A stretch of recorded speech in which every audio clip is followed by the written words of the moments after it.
Welcome to the Work, Wealth, and Travel podcast.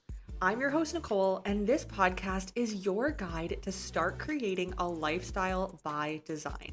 From entrepreneurship, money and finance, tax optimization and residencies, and everything in between, this show highlights the nuances of a true global citizen lifestyle. Let's dive in.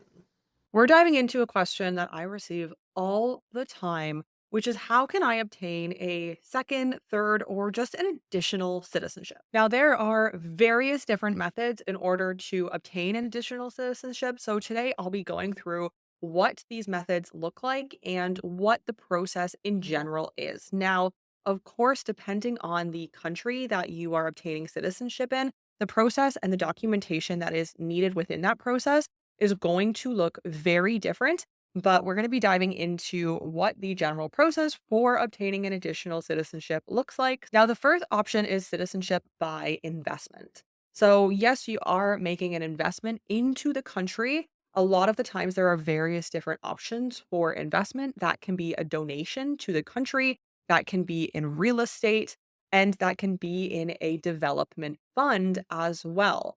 Now, it's important to note that if you are donating the funds, let's say there is not a real estate option, of course, you are not getting a return on that money. It is donated money, but what you're getting in return for the funds donated is a very valuable asset, which is a second citizenship and therefore an additional passport.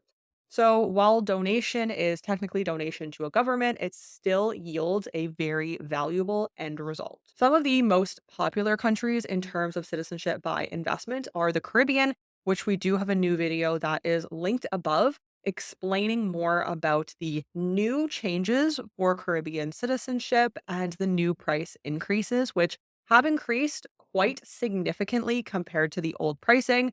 And as I tell clients all the time, pricing will only ever increase, processes will only ever become more difficult.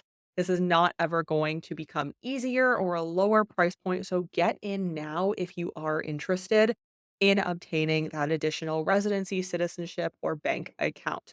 So Caribbean is one good option. Another option that we see of quite a bit of interest these days is Turkey, which currently stands at 400K USD in real estate in the country. This can be in one piece of property or multiple.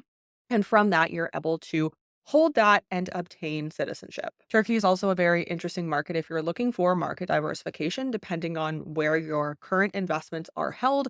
Reach out to us if you are interested in learning more or getting the process underway. Moving on to the second option is citizenship by naturalization. So, if you do not have the funds for citizenship by investment, citizenship by naturalization is an excellent opportunity. Now, of course, with citizenship by investment, the first option we spoke about, what you are going to be giving up there is your money. Whereas citizenship by naturalization, you are going to be giving up your time.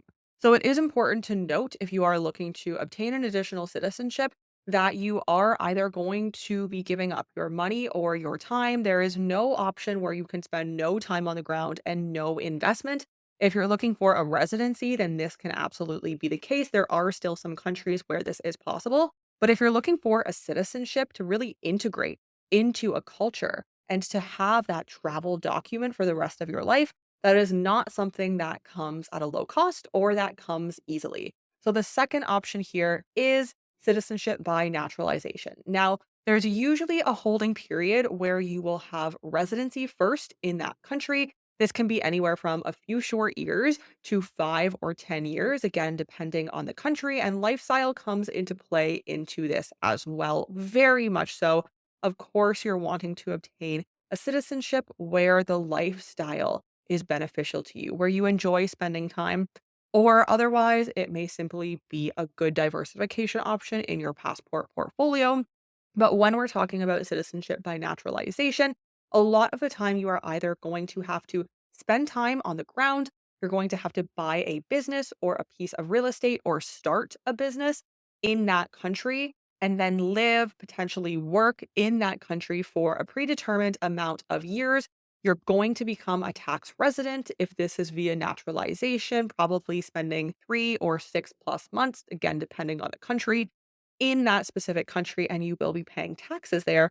and you'll be working your way toward that second citizenship. The second option is by birth, and there are quite a few interesting options where your child is able to obtain citizenship by them being born in a specific country. And there are various countries that still honor this system: Central America, South America, and Europe. There are countless options. So if you're interested in learning more about what that may look like, then you can reach out to us. A lot of the time, the child will automatically become a citizen once they're born in the country and their birth is registered. They can have the passport in hand in only a few months' time, and the parents will be granted residency. Now, most of the time, parents are not granted citizenship. You will have to spend time in the country with your residency in order for that to lead to citizenship. The next two options we're going to run through very quickly are marriage and by blood. So, by marriage, this is pretty self explanatory. If you marry a local, if you marry someone who holds that citizenship, then by spending usually minimum 2 to 3 years in that country, we usually see between 3 and 5 years of spending time in that country, then you will be able to also obtain your citizenship based on marriage. And of course, that it is a valid marriage and spending time in the country. The last option I mentioned is by blood.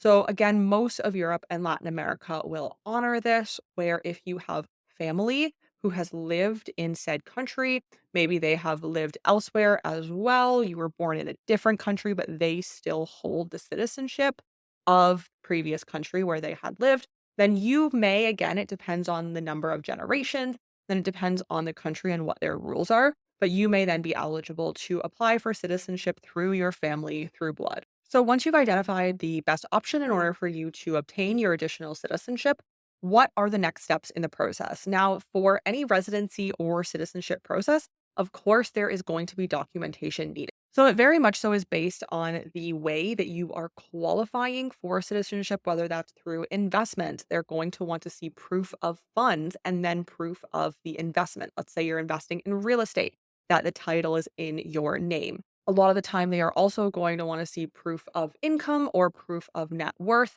There is always going to be a police check component, and this is always going to be on the national level of countries that you are either residing in now or have lived in the past. Again, this very much so varies depending on the country where you are obtaining citizenship, but there is always going to be very standard documentation, birth certificate, marriage certificate that these countries are going to want to see.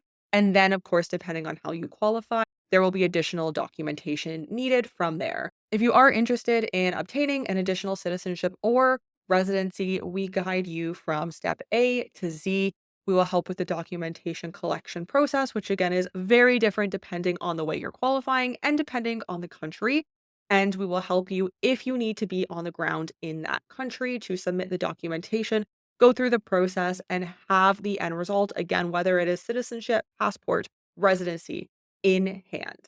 Now, for all citizenship processes, due diligence is a very important piece of the citizenship process. Of course, the country wants to know and understand who they are letting into their country as a legal citizen. Depending on the country, depending on the citizenship that you're investing in, this can take as little as 1 to 2 months, or it can easily take 6+ months for the due diligence process to be completed. Again, depending on the country, you may even get a knock at your door. So you want to be prepared for this process. Due diligence is a longer time frame in the overall time frame of the citizenship that you are looking to obtain.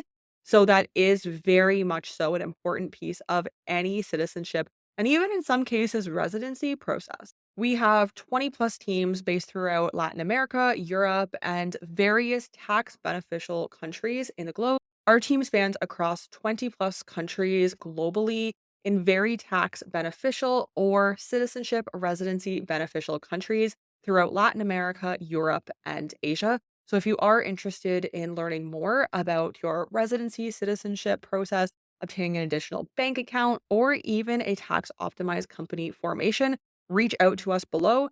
And potentially in as little as 1 year, you can have an additional, whether it be second, third, fourth, citizenship in hand. All of our links are below. You've just listened to the Work, Wealth, and Travel podcast.